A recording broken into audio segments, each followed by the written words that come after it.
Baik, bismillahirrahmanirrahim. Assalamualaikum warahmatullahi wabarakatuh. Selamat berjumpa kembali para pemirsa, para mitra sehat yang semoga senantiasa diberkahi oleh Allah Subhanahu wa taala.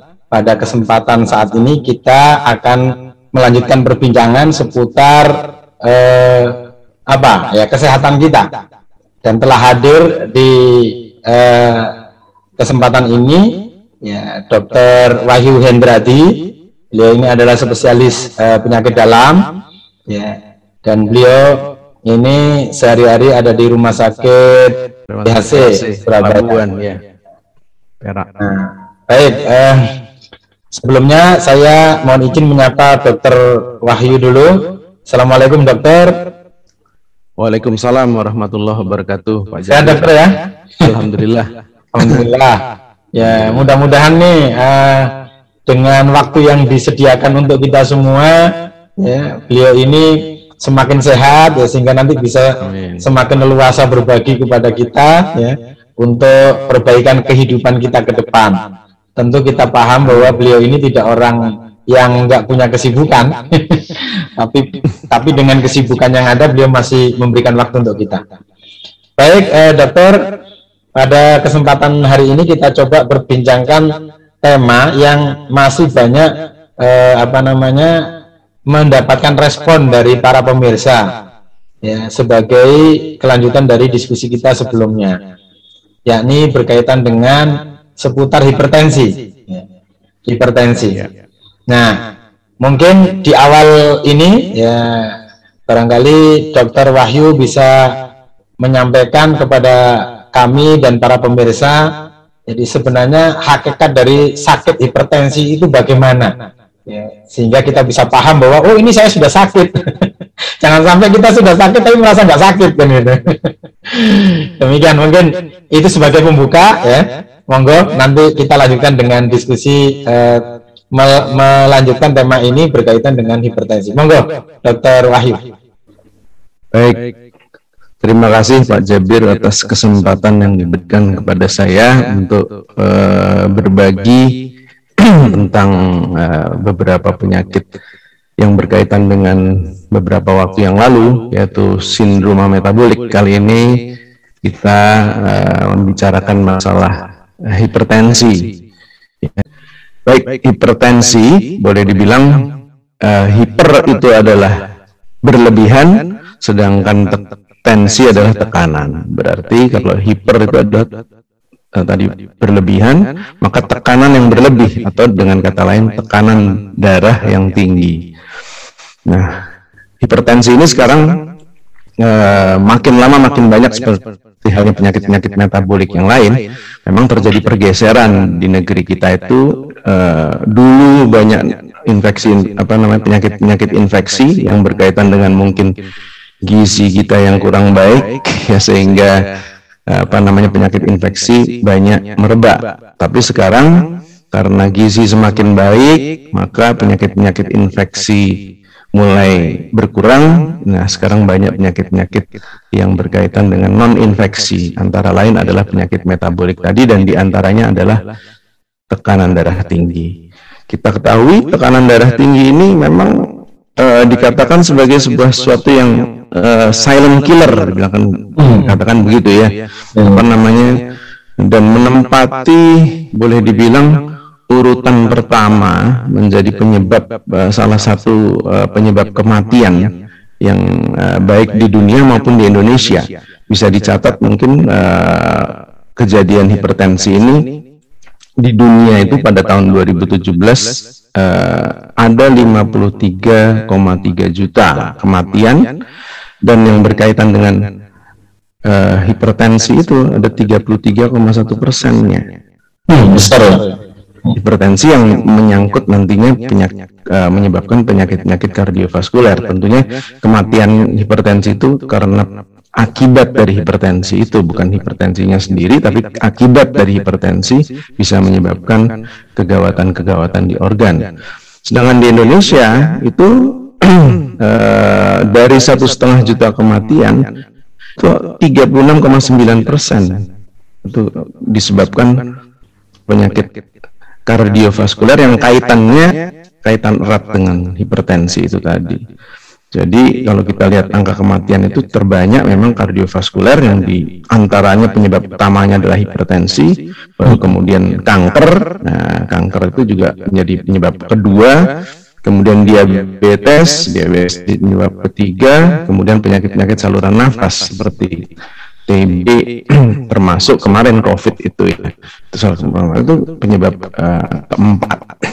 Sedangkan hipertensi masuk ke dalam penyebab-penyebab yang paling banyak ya, sehingga memang rasanya perlu terus-menerus diingatkan kepada masyarakat, walaupun penjelasan masalah hipertensi ini sudah sering sekali, tapi memang mengingatkan itu memang harus terus-menerus diingatkan, karena kalau seperti halnya cuci tangan aja kalau nggak diingatkan juga lupa. Hanya sekedar cuci tangan sederhana. Apalagi ini penyakit-penyakit yang berbahaya seperti hipertensi ini, maka tidak segan-segan kita untuk mengingatkan kepada masyarakat. Mungkin sedikit pendahuluan itu. Betul. Ini kan biasanya orang bilang kalau hipertensi itu ada variabel usia. Nah, secara medis itu orang dikatakan sudah terkena hipertensi itu ukurannya bagaimana? Misalnya kalau saya ini kan 50 tahun lebih, nah, bagaimana dengan usia yang di bawahnya gitu? Mungkin perlu juga disinggung gitu. Baik, betul. Tadi dikatakan hipertensi, sekarang apa dikatakan hipertensi itu adalah apabila tekanan darah seseorang itu, kalau kita lihat tekanan darah itu ada yang di atas, itu namanya sistol, yang ada 140/90, sistoliknya yang atas itu 140 atau lebih, dan yang bawahnya 90 atau lebih. Ya, memang banyak kesepakatan konsensus baik nasional maupun internasional tentang hipertensi itu, tetapi saya lihat semua angkanya berkisar ya paling di 140-90 itu. Kalau ada penyakit diabetes dan gangguan ginjal itu harus lebih rendah lagi target tensinya. Dikatakan tinggi apabila di atas 130/85. Tapi kalau tidak ada 140/90. Dikatakan pada konsensus atau kesepakatan yang terakhir untuk usia 80 tahun masih ditoleransi sampai 150/90. Jadi kurang lebih seperti itu kriteria hipertensi. Kalau semacam saya gini dokter, usia 53 tahun, saya ini kan usia sebenarnya 53, tapi orang melihat kayaknya saya masih 30-an kan gitu. Betul. Usia 53 ke atas ini kira-kira hipertensi 35 ya. Ya sama, jadi karena itu masih di bawah 80 tahun berarti dikatakan hipertensi apabila tekanan darah di atas atau sama dengan 140/90. Sama dengan atau di atasnya, ya begitu. Tapi ada juga kesepakatan yang mengatakan dia lebih rendah lagi, dikatakan normal apabila 120/80. Nah, antara 120 sampai 130 dikatakan prehipertensi. Itu lebih hati-hati lagi, seperti halnya itu diabetes, ada pre-diabetes. Itu untuk mewaspadai saja supaya orang lebih aware, supaya orang lebih peduli terhadap tekanan darahnya, sehingga dibuat prehipertensi itu tadi. Tapi pada dasarnya yang diingat adalah 140/90 angka itu. Ya, baik, berarti kalau saya selama ini kan ya kisarannya ya kadang 80/90, yang bawahnya itu, yang atasnya itu ya kadang 120/130, ya masih normal berarti ya. Ya, masih normal berarti ya, itu masih normal. Tapi kadang-kadang pernah 140. Iya. Ya, kadang-kadang ada penderita hipertensi yang sudah minum obat. Ya, sama saja. Jadi minum obat atau tidak harus dipertahankan semacam sekitar seperti itu. Yang penting tekanan darah harus dipertahankan seperti itu. Kalau enggak nanti akan menyebabkan komplikasi-komplikasi yang akan kita bicarakan berikutnya nanti. Baik dokter, jadi yang berikutnya mungkin perlu dijelaskan. Kira-kira pemicu atau penyebabnya apa orang akhirnya kena hipertensi itu, biar nanti kita bisa menyikapi ya dalam pola hidup, pola makan dan seterusnya. Baik. Jadi memang kalau kita lihat penggolongan hipertensi itu ada hipertensi primer dan hipertensi sekunder. Hipertensi primer atau dikenal dengan esensial hipertensi itu hampir kurang lebih 95% penderita hipertensi itu adalah hipertensi primer. Artinya tidak ada penyebab-penyebab lain ya. Jadi memang murni memang terjadi hipertensi karena faktor genetik, faktor usia, faktor jenis kelamin dan sebagainya. Sementara yang 5% itu adalah hipertensi sekunder, artinya ada penyebabnya. Misalnya dia ada gangguan fungsi ginjal. Kemudian ada berkaitan dengan penggunaan obat-obat tertentu yang jangka panjang. Ya, kemudian juga dikatakan penyakit-penyakit endokrin seperti misalnya diabetes atau hipertiroid yang bisa menyebabkan hipertensi. Tapi yang sebagian besar adalah hipertensi primer atau esensial hipertensi tadi.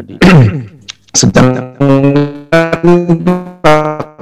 faktor resiko seseorang hipertensi itu adalah yang pertama tentunya usia. Ya, usia itu dikatakan dulu 45, sekarang turun jadi 40 tahun. Jadi usia 40 tahun ke atas itu risiko terjadinya hipertensi muncul dari situ. Yang dia mungkin secara genetik tadinya memang ada keturunan hipertensi, mungkin pada usia muda belum muncul, tapi ketika menginjak 40 tahun maka dia sudah bisa terjadi kalau tidak mencegah.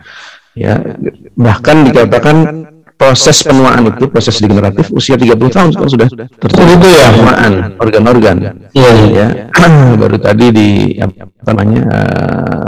simposium tadi pagi yang saya ikuti bahwasannya memang proses penuaan bisa dimulai sejak usia 30 tahun sekarang ini. Gitu ya sekarang ya.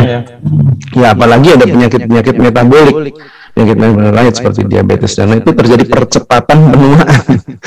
Maka dari itu ada anak-anak atau yang muda terkena penyakit jantung, ginjal atau stroke yang muda karena memang sudah terjadi proses penuaan yang dini, penuaan dini. Kemudian yang setelah usia adalah keturunan atau genetik ya, faktor genetik yang saya katakan tadi bisa dari orang tuanya salah satu atau keduanya menderita hipertensi, maka dia juga mempunyai risiko tinggi terjadinya penyakit hipertensi ini. Kemudian setelah usia kemudian genetik juga ada faktor-faktor yang lain, misalnya kebiasaan sehari-hari. Kebiasaan sehari-hari misalnya ya Pak, seperti yang kemarin pertemuan yang lalu ya kurang gerak, kemudian makanan-makanan yang menyebabkan kolesterol bisa naik, gula darah naik, itu juga satu faktor resiko terjadinya tekanan darah tinggi. Kemudian juga ada penyebab lain adalah penggunaan obat-obatan tertentu yang menyebabkan meningkatkan tekanan darah. Misalnya ada seseorang yang menggunakan karena penyakit tertentu, penyakit peradangan yang kronis, dia harus meminum obat penghilang nyeri atau kortikosteroid terus-menerus, itu bisa juga menyebabkan salah satu penyebab hipertensi. Kemudian kebiasaan merokok, berat badan itu sudah biasa juga ya, merokok, kebiasaan obesitas, kegemukan, itu juga menjadi faktor-faktor risiko terjadinya tekanan darah tinggi. Baik. Ya, dokter, ini kan tadi disebutkan di depan oleh Dokter Wahyu betapa hipertensi ini ternyata menjadi penyebab yang luar biasa signifikan terhadap kematian kejadian-kejadian atau kasus kematian ya. Jadi dia sebagai penyebab dari adanya penyakit yang berdampak kepada kematian-kematian. Nah, mungkin ini perlu dijelaskan juga begini. Jadi efek atau resiko orang yang kena hipertensi itu kira-kira apa saja gitu, sehingga tadi itu ada disinggung komplikasi dan seterusnya itu. Baik. Jadi begini. Sebentar. Orang terkena hipertensi kadang-kadang tidak menyadari kalau dia hipertensi. Saya katakan sebagai silent killer tadi, itu karena memang ketika awal-awal hipertensi seperti halnya juga penyakit diabetes, itu pada awal-awal tidak ada gejala-gejala yang berarti. Kalau dia tidak mengecekkan tekanan darahnya, maka kadang-kadang tidak ketahuan. Mohon maaf, tadi saya barusan juga mendapat pasien baru ini. Saya tanyakan riwayatnya, diabetes tidak ada, hipertensi kontrol apa terkontrol? Ya kadang minum obat, kadang tidak. Jadi dia sudah tahu tapi tidak teratur minum obat. Kemudian kena gagal ginjal. Jadi tadi harus menjalankan, nggak ada pilihan lain, harus cuci darah. Ya, jadi memang awal-awal hipertensi itu tidak bergejala. Ya, kalau awal dia kadang-kadang membutuhkan pertolongan ke dokter, itu sudah dengan komplikasinya. Begitu ya.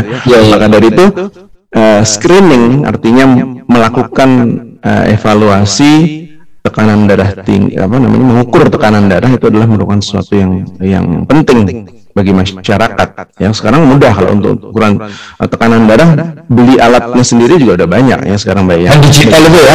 Yang digital itu sudah bisa juga, atau datang ke puskesmas atau datang ke dokter praktek di dekat rumah untuk mengecekkan tekanan darah paling tidak setiap 3 bulan. Kalau sudah punya tekanan darah tinggi, ya dia kan otomatis dia harus minum obat rutin dan harus mengecekkan tiap bulan, dicek tekanan darahnya. Ya, itu yang harus diwaspadai pada orang-orang yang mungkin tidak menyadari ya, tapi dia mempunyai faktor resiko, maka harus sering-sering atau secara kontinu mengecekkan tekanan darahnya. Nah, tekanan darah yang tinggi ini apabila tidak terkendali, saya katakan kalau awal-awal nggak ada keluhan, berlangsung berbulan bahkan bertahun-tahun, ya bertahun-tahun, maka dia akan merusak. Yang dirusak apa? Pembuluh darah. Ya, yang dirusak juga lagi-lagi pembuluh darah. Ya, orang hipertensi biasanya mengalami kekakuan di pembuluh darah, sehingga pembuluh darahnya tidak elastis. Ya, tidak bisa seperti halnya kalau karet yang molor mempunyai elastisitas yang tinggi.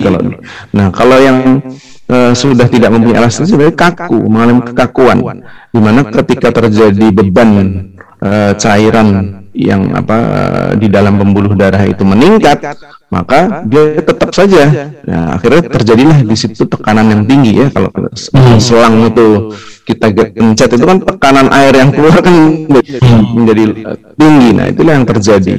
Dan apabila itu terjadi di organ yang vital, maka akan menyebabkan gangguan-gangguan yang fatal. Ya, misalnya di otak, ya terjadilah stroke. Stroke bisa karena penyempitan pembuluh darah atau juga pecah pembuluh darahnya. Demikian juga terjadi di jantung dan ginjal. Itu tiga organ yang sering menyebabkan kegawatan, itu adalah jantung, otak, dan ginjal. Nah, itu yang menyebabkan saya baru tahu kalau bisa lari ke ginjal ya. Kalau ke otak, ke jantung itu kan umum kita dengar itu. Ya. Ini kalau ke ginjal ini baru dengar saya.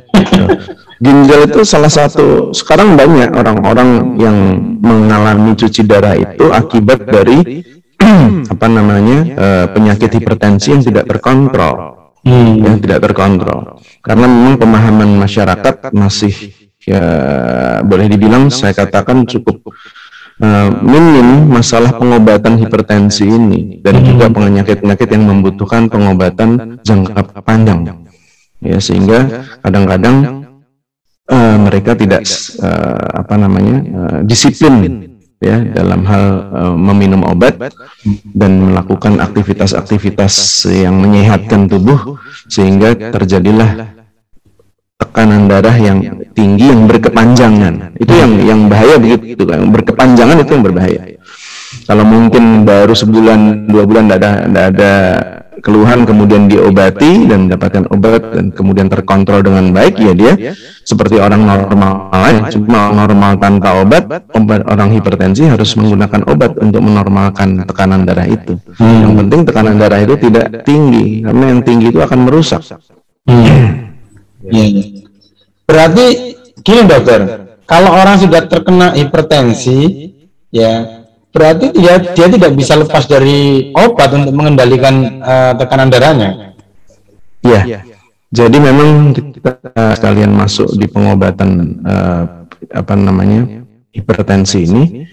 Jadi seseorang sekali didiagnosis hipertensi, maka seumur hidup dia memang didiagnosis sebagai penderita hipertensi. Nah, nanti pengendalian tekanan darah itu memang di panduannya lifestyle dulu diawali. Jadi lifestyle dengan gaya hidup, mungkin ada gaya hidup dengan mungkin makan yang banyak garam, makan yang terlalu banyak kolesterol, makan yang intinya tidak baik ya terhadap tubuh secara berlebihan, ya, sehingga olahraga, kebiasaan olahraga yang sudah mungkin tidak dilaksanakan, maka itu akan menyebabkan usia bertambah sementara tidak antisipatif terhadap kondisi tubuhnya, maka dia akan terjadi tidak terkontrol. Tetapi memang kebanyakan saya katakan tadi, pasien itu datang ke dokter pada umumnya sudah muncul gejala, sehingga tidak ujuk-ujuk gejala ini muncul. Jadi biasanya sudah beberapa tahun tensi itu tinggi dan baru dia melakukan keluhan entah vertigo, pusing atau kesemutan. Kalau sudah parah baru iya, setelah ada gejala baru dokter. Jadi biasanya langsung diberikan obat karena dia sudah tidak awal lagi. Kalau awal memang ketahuan sejak awal, rajin mengecekkan tensi tinggi tapi belum ada gejala, bisa dengan lifestyle, dengan pola hidup yang sehat bisa dikendalikan. Tetapi kebanyakan pasien sudah datang ke dokter setelah ada gejala, sehingga otomatis dokter akan memberikan obat. Dan obat hipertensi ini ketika diminum nanti tensi akan berangsur menjadi normal. Nah, kebanyakan pemahaman pada masyarakat ketika normal maka obat di stop.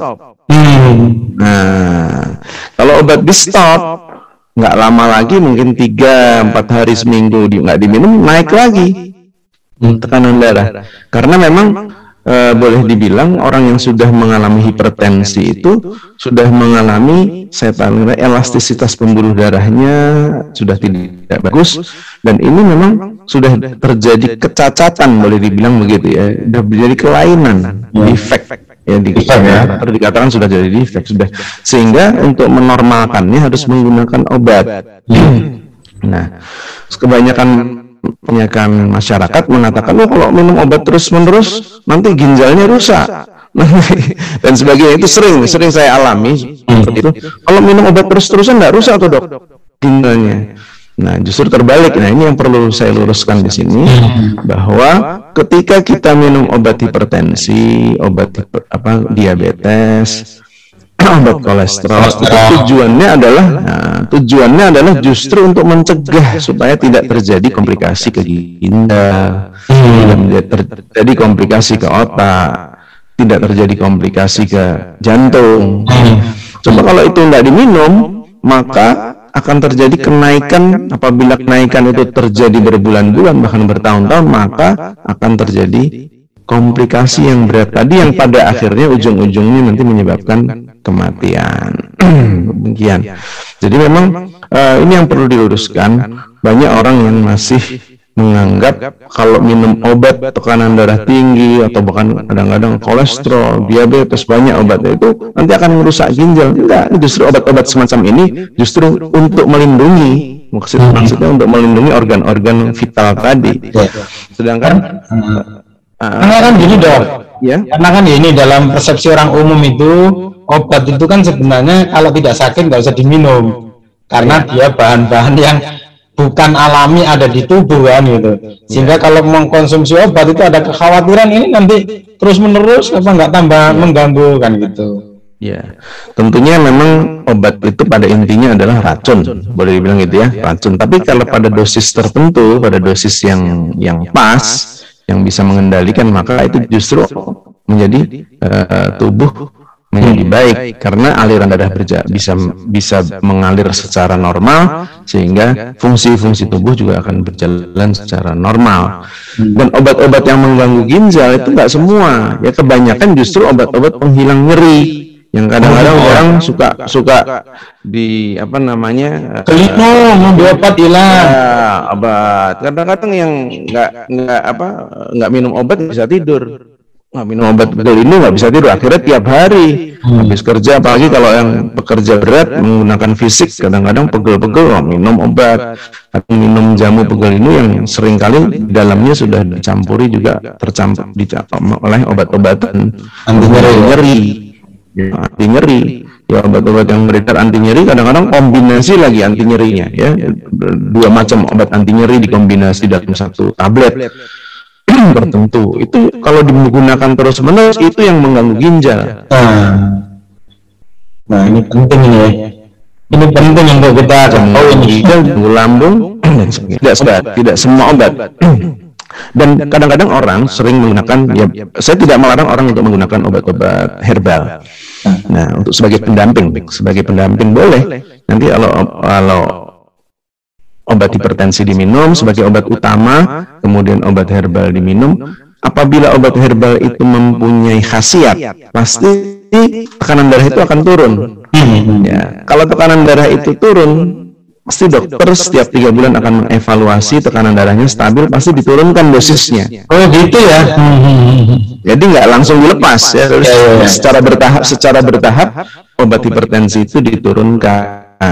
Yang misalnya dari dosis 10 mili menjadi 5 mili, yang 5 mili jadi 2,5 mili, kemudian kok masih normal terus ya dilepas obatnya. Ya, itu mungkin khasiat dari atau efek dari herbal tadi bisa ada, ya bisa saja, tapi jangan dilepas langsung kemudian digantikan dengan obat alternatif atau obat yang belum pasti secara ilmiah dibuktikan, ya. Sementara obat-obat yang sudah pasti secara ilmiah dibuktikan dan terbukti menurunkan tekanan darah secara cepat dan dalam jangka waktu yang singkat dan bisa menormalkan tekanan darah, itu tidak boleh ditinggalkan dulu. Ya, seperti itulah kurang lebih ketika kita mensikapi pengobatan dengan herbal, tidak melarang, tapi mohon sebagai pendamping dulu, kemudian nanti kalau memang ini baru diturunkan secara bertahap obat utamanya. Andai mau menggunakan begitu. Ini penting ini, ya, karena kalau saya sendiri kan juga punya perhatian ke herbal. Ya. Nah, itu karakternya dia herbal biasanya lama, efeknya itu memang lama, jangka panjang bukan jangka pendek. Iya.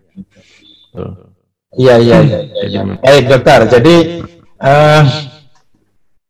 ini mungkin saya perlu penegasan nih supaya nanti pemirsa ini bisa memahami dengan sederhana gitu. Kan biasanya di dunia kedokteran itu ada tindakan preventif kuratif gitu ya. Nah, ini minta ditegaskan lagi, diulang gitu, untuk hipertensi ini ya kuratifnya, preventifnya bagaimana, nanti kuratifnya tadi kan ke obat tadi ya. Nah, mungkin bisa ditekankan lagi nih yang preventif nih, kita yang untuk teman-teman yang belum kena gitu. Iya. Jadi memang untuk pencegahan ini sekali lagi kita harus melakukan cek tekanan darah. Kalau khusus untuk tekanan darah ya cek tekanan darah. Kalau berkaitan dengan penyakit-penyakit metabolik yang lain ada penelitian laboratorium, tapi kali ini kita bicara masalah tekanan darah, maka melakukan cek secara berkala tekanan darah kita. Kan gampang sekarang di mana-mana ada, bisa lah kadang teman kita punya atau kita sendiri punya, ya. Tapi nggak harus nunggu sakit kepala dulu ya. Biasanya kan orang kalau nggak sakit kepala nggak pernah merasa tekanan darah tinggi kan gitu. Nah itu harus di paradigma seperti itu harus diubah. Harus diubah, apalagi kalau kita sudah usia menginjak, boleh saya katakan tadi proses penuaan sudah diawali di usia 30 tahun ya, luar biasa ke atas. Kita sudah harus secara berkala mengukur, apalagi kedua orang tua atau salah satu orang tua mempunyai riwayat. Kemudian juga apalagi juga kalau seseorang itu sudah mempunyai penyakit yang lain, misalnya atau kelainan yang misal obesitas ya, gemukan. Nah, itu juga harus sering-sering mengukur tekanan darah. Tanpa harus nunggu sakit kepala dulu kan gitu. Iya, karena kadang-kadang munculnya itu tidak pelan-pelan ya, kadang-kadang kita nggak waspada tiba-tiba sudah tekanan darah tinggi, bahkan tekanan darah tinggi yang cukup membahayakan kalau kita nggak hati-hati tidak mengecekkan ya. Kan kebanyakan orang ketahuan itu ketika melakukan check up, biasanya check up mau penerimaan pegawai atau seperti itu, sering nggak sengaja loh potensinya tinggi. Tanya ada riwayat, nggak ada, selama ini nggak pernah lah, tapi ada. Kemarin saya juga ada tuh gula darah 500, loh ada keluhan, nggak ada. Kan kadang memang keluhan-keluhan itu subjektif sekali ya, keluhan-keluhan subjektif sekali. Ada orang yang pusing tapi nggak terlampau dirasakan ya, ada juga yang pusing sedikit rasanya sudah seperti itu. Ada begini dokter, ada begini. Jadi saya punya teman nih. Dia itu kebiasaan tensinya sudah di atas 300, tapi dia nggak pernah merasa pusing dan itu merasa sehat. Ya, saya normalnya segini. Nah, itu gimana itu? Ya, makanya dari itu harus tetap diobati. Dia mungkin sudah adaptasi, kalau terlalu lamanya itu sudah adaptasi dengan tensi yang tinggi. Jadi bukan berarti yang normalnya segitu ya, bukan berarti enggak ada. Tetap target normal itu seperti apa yang saya sampaikan tadi. Dan ketika dia diturunkan, dia malah nggak enak badannya. Ya begitu. Jadi udah biasa 200 sekarang, kalau aku diturunkan malah aku nggak bisa kerja. Itu tetap harus kita nasihatkan, kita kerja. Karena kalau enggak, beberapa bulan atau beberapa tahun lagi muncul komplikasi nanti yang berat. Kita tetap harus nurunkan tensinya secara perlahan. Kalau memang dia ini secara perlahan dengan dosis kecil dulu, nanti ditingkatkan sampai target tekanan darah yang kita inginkan tercapai. Kalau enggak, itu nggak lama akan muncul komplikasi. Itu yang sering terjadi seperti itu, karena makin banyak sekarang tempat-tempat dialisis, cuci darah, kemudian itu makin penuh gitu, karena penyebabnya salah satu yang utama adalah tekanan darah tinggi di samping diabetes ya. Karena bagi orang awam itu begitu, jadi ini sangat banyak perbincangan begitu. Saya memang normalnya 200 karena di 200 itu nggak merasakan pusing, nggak merasakan apa kan gitu. Tapi itu mestinya sudah waspada ya, itu harus diturunkan. Ya harus diturunkan ke target yang ingin dicapai tadi, ya, ke normal, ke tingkat normal. Kalau enggak nanti akan muncul komplikasi. Banyak memang seperti itu. Banyak sih tidak, cuma ada ya beberapa orang kalau diturunkan malah rasanya nggak nyaman. Tapi pernah begitu juga, akhirnya dia nggak minum obat, kena stroke beberapa waktu kemudian. Nah, iya betul, kejadiannya sama ya. Teman ini juga kena stroke gitu akhirnya. Iya betul. Ya, kemudian yang selanjutnya setelah screening atau memeriksakan secara berkala, tentunya juga kebiasaan hidup yang sehat itu harus mulai diaktifkan, seperti olahraga itu sudah banyak ya, laporan jurnal udah di mana-mana, nggak ada yang menyangkal bahwasannya olahraga itu akan membantu menurunkan tekanan darah, karena dengan olahraga aliran darah akan bagus ya, semprotan jantung itu akan membaik, kemudian akan merangsang namanya endotel di kapiler itu melepaskan ada zat yang utama itu namanya nitric oxide NO, itu merupakan yang untuk menjaga elastisitas pembuluh darah, sehingga orang-orang yang rajin berolahraga maka juga salah satunya bisa mencegah terjadinya tekanan darah tinggi. Kemudian juga yang tidak lupakan yaitu makanan. Ya, makanan itu biasanya memang kalau tekanan darah tinggi ini dikaitkan dengan garam. Ya, kebanyakan asin-asin dan sebagainya. Tapi memang betul. Dan memang natrium yang tinggi bisa menyebabkan tekanan darah menjadi meningkat. Ya, sehingga sekarang banyak makanan-makanan junk food itu yang mengandung kadar karbohidrat maupun garam yang tinggi. Ya, sehingga kalau tidak dibatasi juga kemudian kebiasaan minum kafein, kopi juga ya. Bahkan di jurnalnya itu disebutkan ya dibolehkan yang juga dua cup sehari, dua cangkir sehari. Ya itu masih ditoleransi. Tapi kalau sudah berlebihan sampai 5 cangkir, 6 cangkir sehari kopi udah kecanduan, itu bisa memicu karena kafein sendiri akan mempercepat denyut jantung, kemudian menyebabkan pembuluh darah vasokonstriksi atau menyempit, ya, sehingga akan menyebabkan resiko terjadinya hipertensi kemudian hari. Berarti orang sehat itu rekomendasinya kalau kopi nggak boleh lebih dari 2 cangkir sehari ya? Ya, dibiasakan sebagai begitu. Memang kan banyak ya anjuran-anjuran di beberapa tokoh agama atau kemuka juga menyarankan untuk ya jangan terlampau banyak minum kopi, minum teh dan sebagainya. Karena memang yang kafein yang tinggi yang bisa kalau itu diminum secara sudah menjadi kebiasaan maka akan merusak. Pada akhirnya akan merusak. Dan yang ditoleransi dikatakan 2 cangkir kurang lebih begitu ya, yang standar itu gitu. Itu kalau orang yang sehat. Kalau orang yang sudah sakit ya berarti harus. Nah, kalau orang hipertensi mestinya dihindari. Kadang-kadang pasien tuh suka maksa-maksa. Sedikit aja nggak apa-apa tuh dokter, nggak apa-apa ya. Kalau ada gini dok, ada gini. Ini kopi sehat ini. Ada kopi sehat itu loh.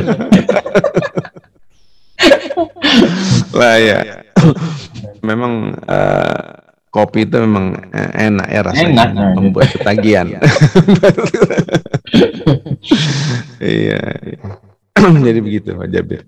Jabir, yang terakhir ya ini menurut perbincangan kita kali ini itu tadi kan disinggung olahraga nih. Nah mungkin perlu ada pesan-pesan nih bagi orang yang usia sudah resiko tinggi. Ya, itu olahraga yang direkomendasi itu kira-kira apa untuk tadi mempertahankan agar tekanan darahnya normal, atau orang yang sudah kena hipertensi itu olahraganya gimana rekomendasinya? Iya. Sebelum masuk ke situ memang ada beberapa lagi yang mungkin tidak bisa dilepaskan juga ya dari faktor stres ya. Faktor stres itu juga menyebabkan ya orang dengan kecemasan tertentu maka akan dilepaskanlah hormon-hormon yang memacu denyut jantung ya, biasanya begitu. Nanti juga turut andil dalam menyebabkan kalau stresnya berkepanjangan atau dia yang repotnya memang kalau sudah karakter ya, gampang cemas, gampang khawatir, gampang itu juga memicu tekanan darah menjadi tinggi. Kemudian juga istirahat yang cukup. Itu salah satu penyebab hipertensi juga adalah istirahat yang tidak cukup ya, tidur yang hanya sedikit waktunya atau mungkin terlampau malam ya. Maka akan juga memang tidur yang direkomendasi kalau secara medis memang antara 6-8 jam, tapi yang dilihat kita kualitasnya kalau Rasulullah itu ya Isya sampai jam 1 kemudian bangun yang tidak 5 jam, 4 jam, 5 jam kalau kualitasnya bagus bisa bisa mencegah. Tapi kadang-kadang ada orang yang tidurnya jam 12 malam tapi jam 3 bangun atau jam 4 bangun karena pekerjaan atau karena sesuatu hal yang lain, kurang sekali tidurnya. Yaitu kalau berkepanjangan juga menyebabkan kualitas tidurnya nanti juga nggak bagus. Karena memang cara tidur sendiri pun sebenarnya ada ya, artinya yang kualitas baik sampai harus mematikan lampu dan sebagainya itu ya, kalau kita lihat baca masalah itu juga itu bisa memicu hipertensi karena dengan cahaya tidur dengan cahaya itu akan menghambat keluarnya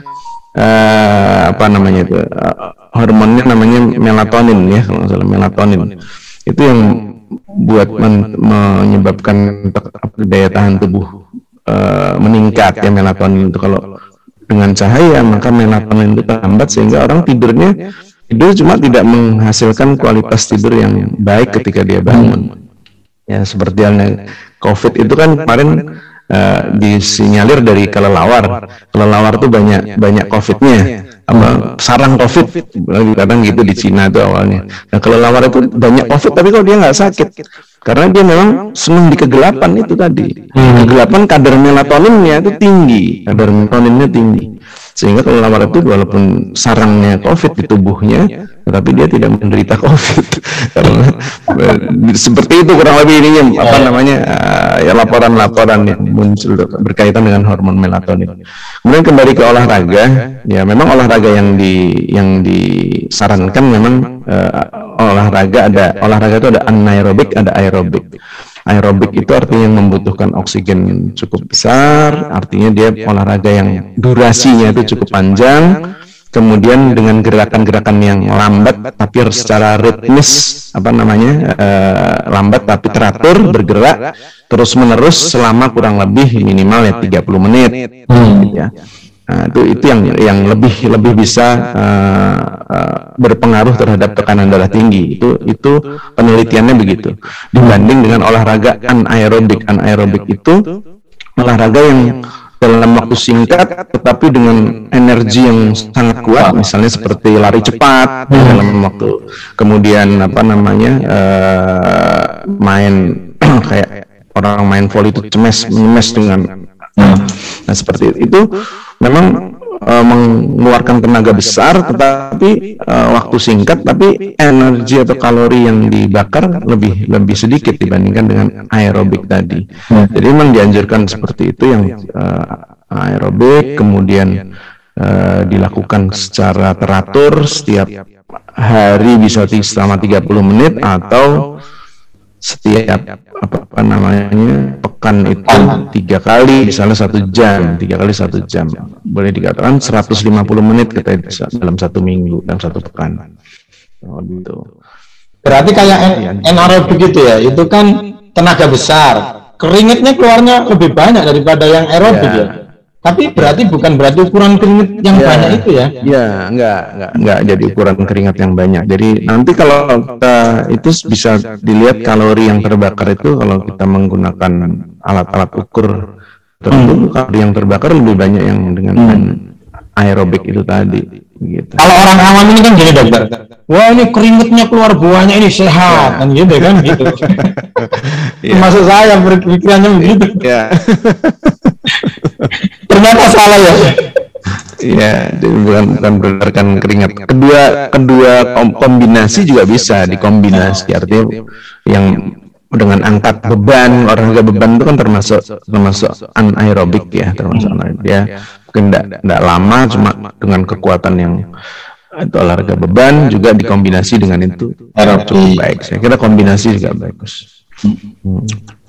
Yang penting teratur, yang penting continue itu loh. Kadang-kadang kita ya sempatnya seberapa, kadang ada kalau kita browsing di mana-mana ada yang cuma 7 menit olahraga workout 7 menit cuma 7 menit itu dengan naik turun tangga dan sebagainya, itu juga cukup usah dilakukan secara teratur, cukup signifikan. Akan penelitiannya demikian ya, olahraga sangat signifikan untuk meningkatkan elastisitas pembuluh darah.